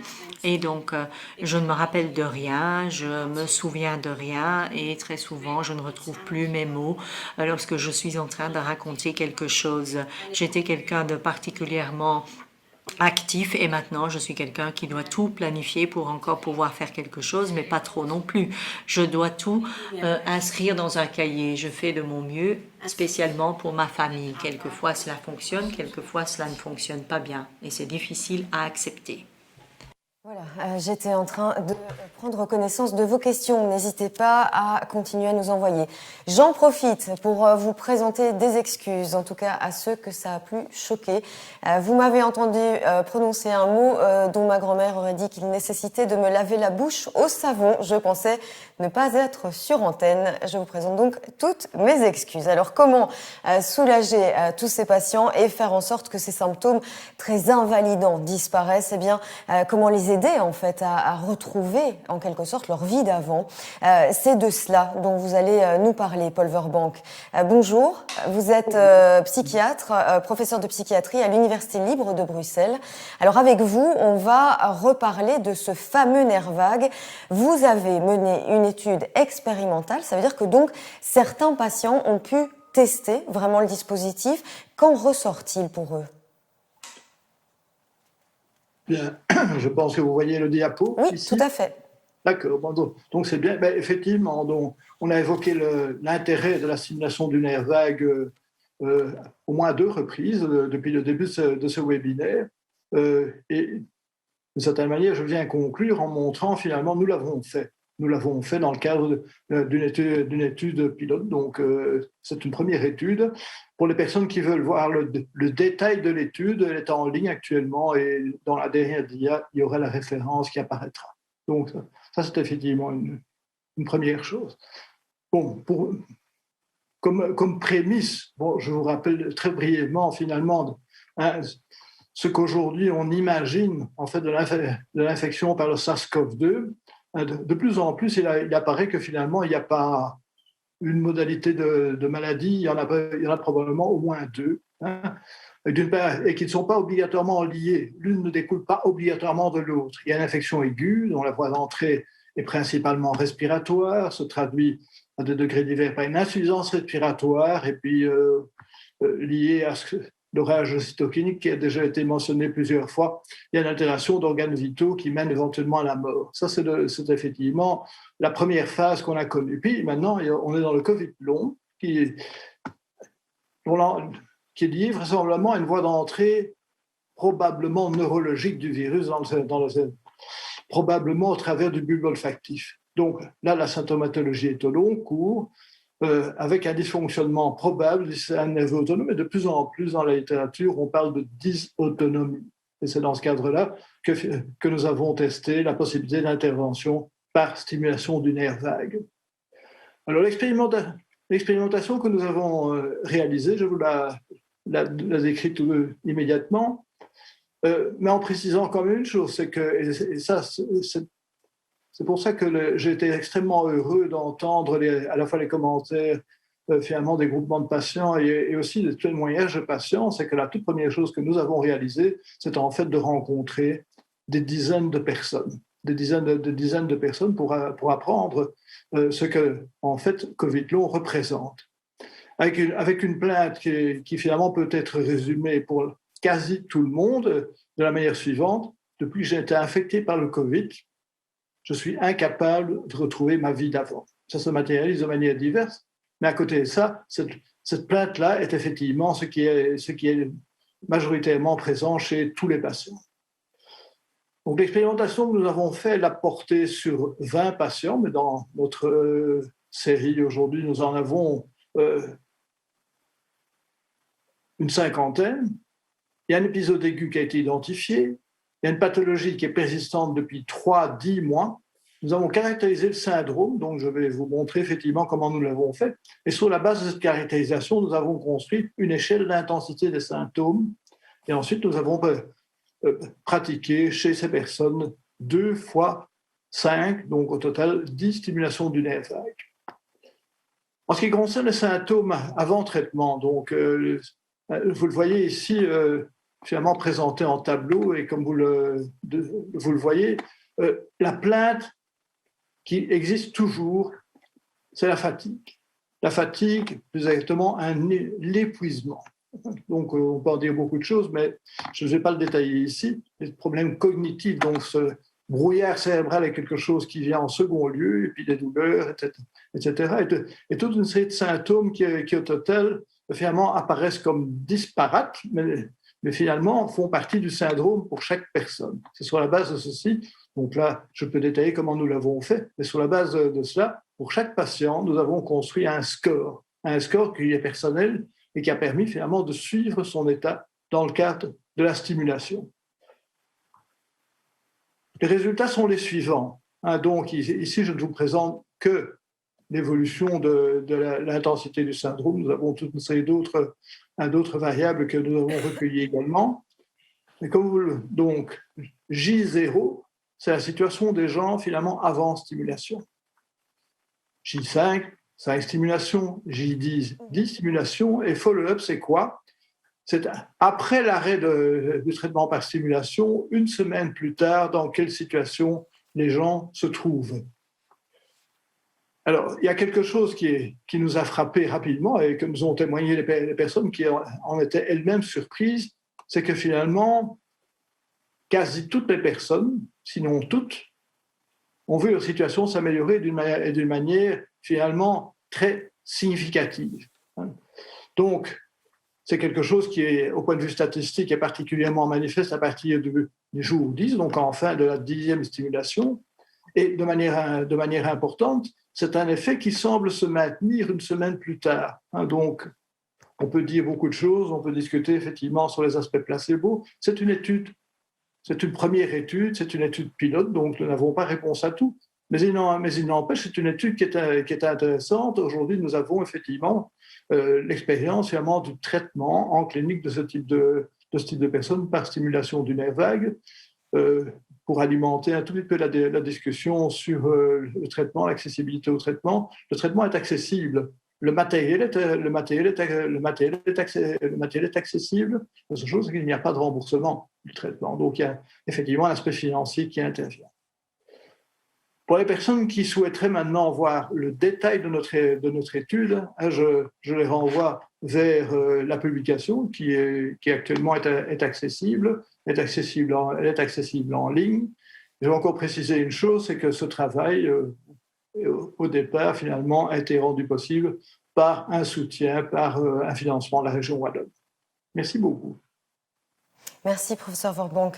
Alors, avant de lancer la dernière séance de questions-réponses avec les orateurs, on va faire le point sur la migraine. Tout à l'heure, l'une de nos oratrices vous parlait du brain fog.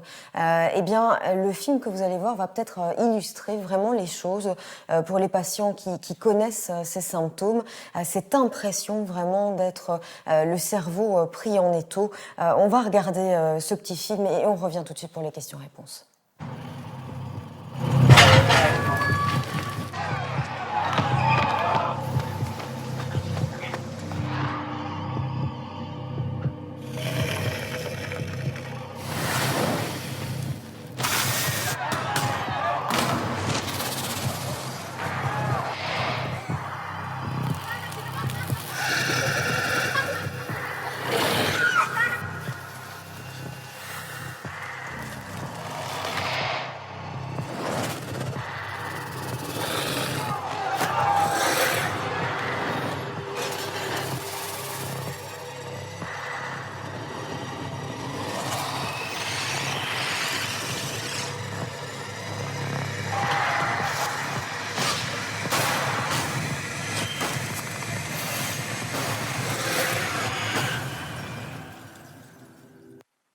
Voilà, une première question pour Paul Beaune. C'est une question de Helga Hillen.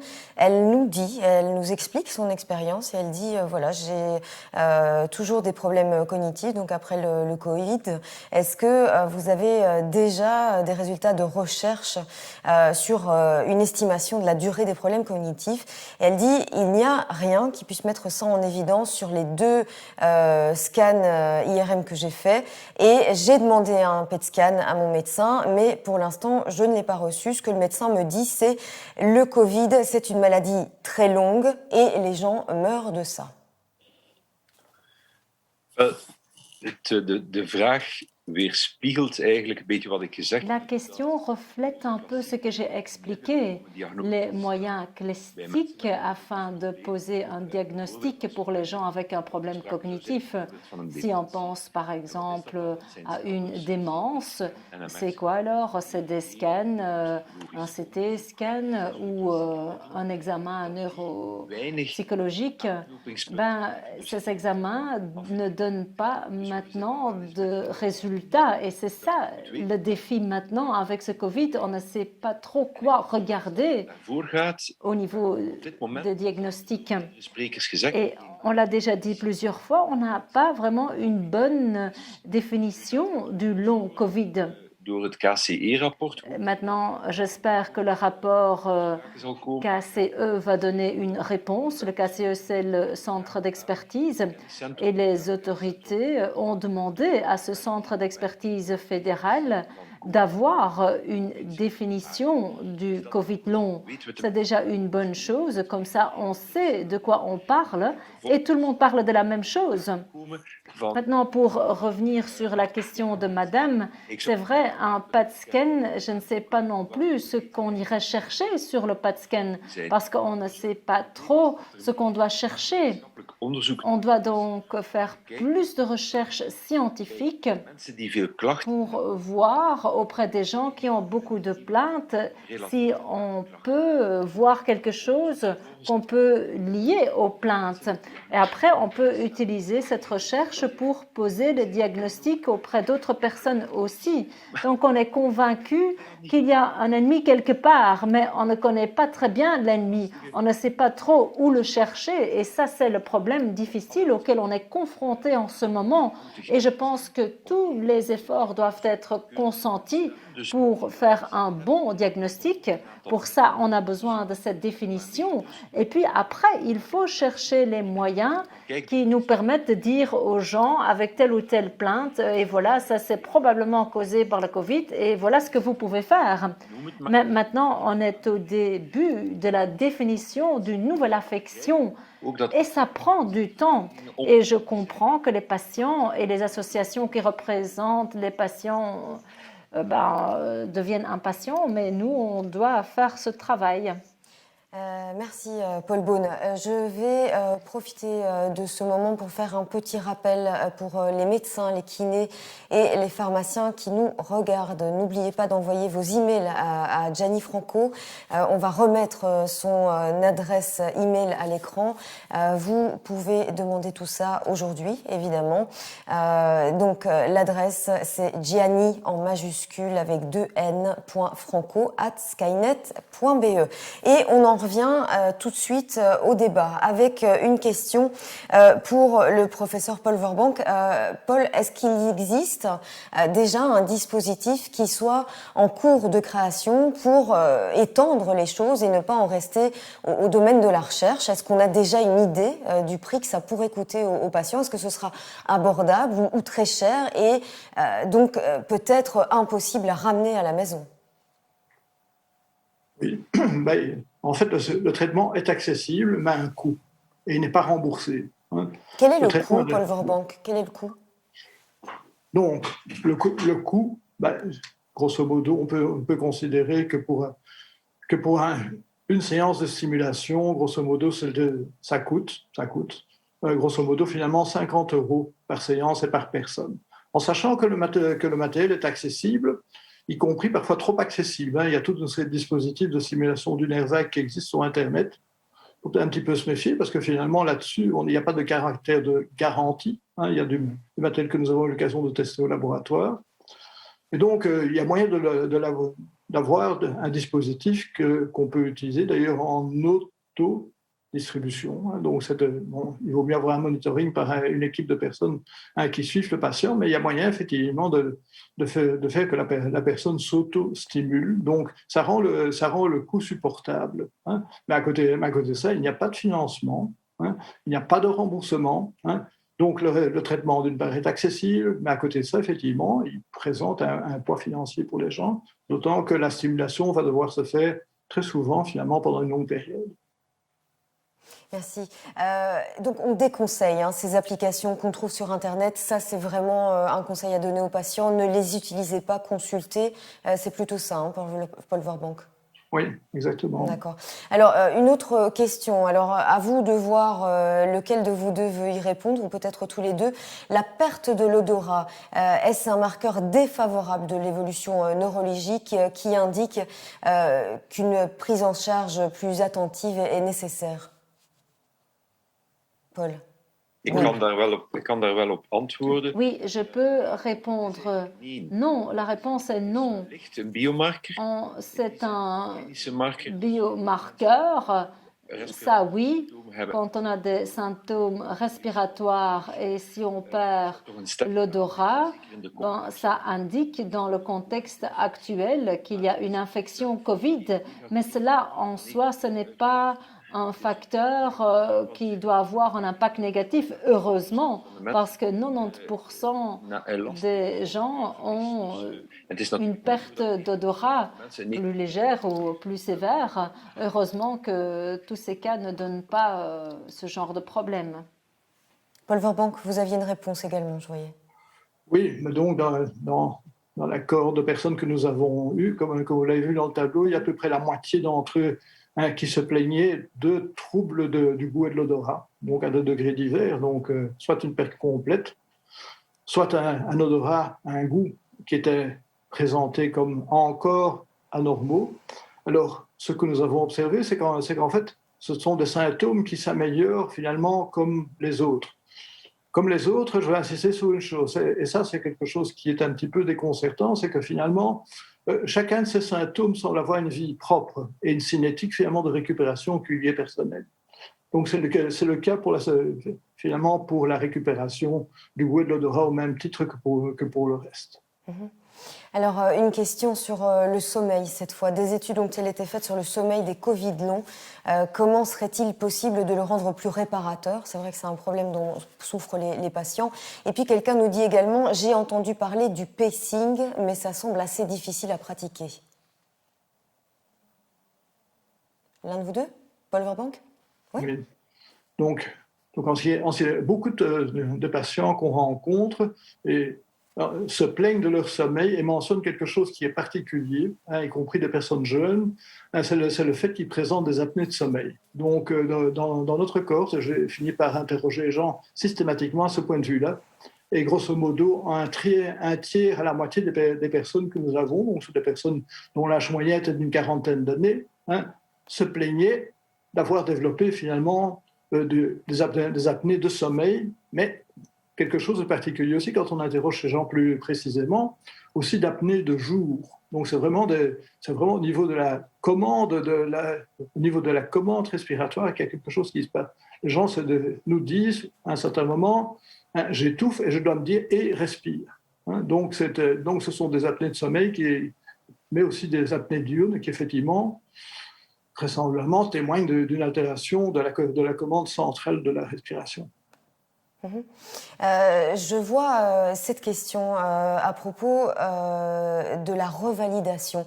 La question, si on peut la montrer à l'écran, nous dit est-ce que la question des hypométabolismes cérébraux observés chez beaucoup de Covid longs et la nécessité ou non d'une revalidation est abordée aujourd'hui? Oui, on va l'aborder avec l'un d'entre vous.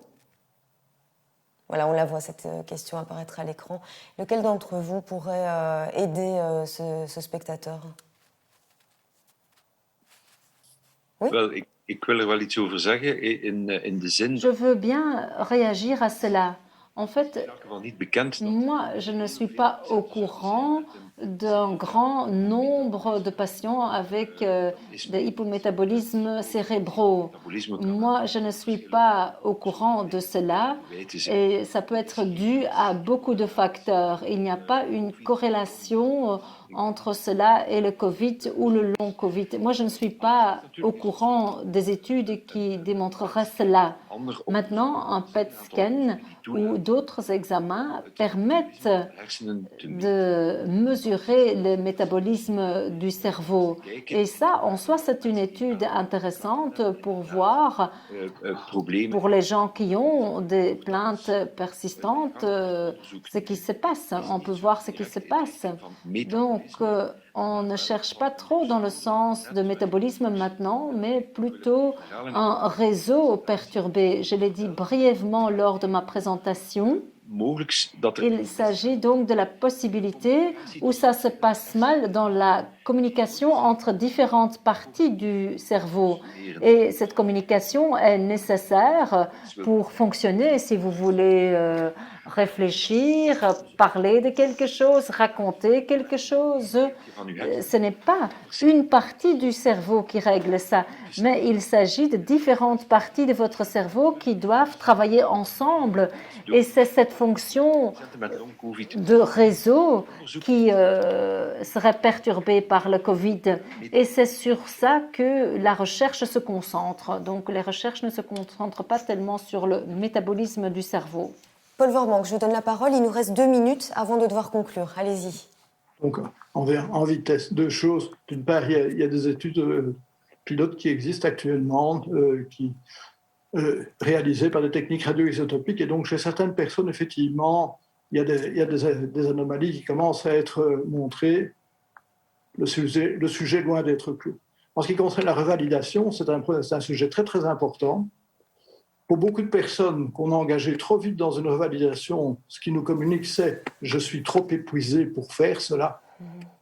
Donc, le fait de parvenir à améliorer leur situation suffisamment, et donc la stimulation du nerf vague est un outil, et pour l'instant, j'aimerais pouvoir dire parmi d'autres, pour l'instant, c'est l'outil dont nous avons, le fait d'améliorer leur situation jusqu'à un seuil qui leur permet de bénéficier d'une revalidation, c'est quelque chose effectivement qui est important. Et ensuite, la revalidation, oui, le retour à une vie normale, par la kiné, par des entraînements cognitifs, etc., ce sont des choses très utiles.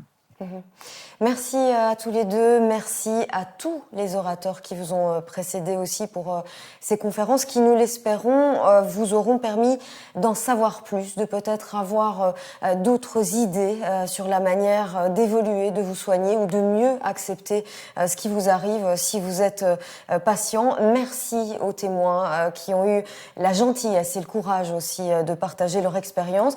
Merci de la part de BBC aux sponsors qui soutiennent cette conférence. Et bien entendu, merci à vous tous de nous avoir consacré ce samedi matin. Alors, une dernière question via Slido. Vous allez dire j'y tiens et jusqu'au bout. Mais cette fois, c'est pour vous. C'est pour pouvoir vous satisfaire à l'extrême, on va dire, et dans l'avenir, puisque on va vous demander de nous dire ce qui, selon vous, aurait été nécessaire dans cette conférence. Qu'aurions-nous dû, voilà, c'est mieux, aborder lors de cette conférence. J'en ai vu certains poser des questions sur le poumon. Alors évidemment, nous n'avions pas de pneumologue avec nous. Ça, c'est éventuellement un thème. Vous voyez qu'on pourrait aborder dans la newsletter du Belgian Brain Council. Et c'est en quelque sorte ce qu'on vous demande. Dites-nous ce que vous voudriez savoir. Dites-nous comment le Belgian Brain Council peut vous aider. Alors, si vous voulez revoir cette conférence, eh bien, elle restera en ligne. N'hésitez pas à la revisionner s'il y a des choses que vous n'avez pas compris.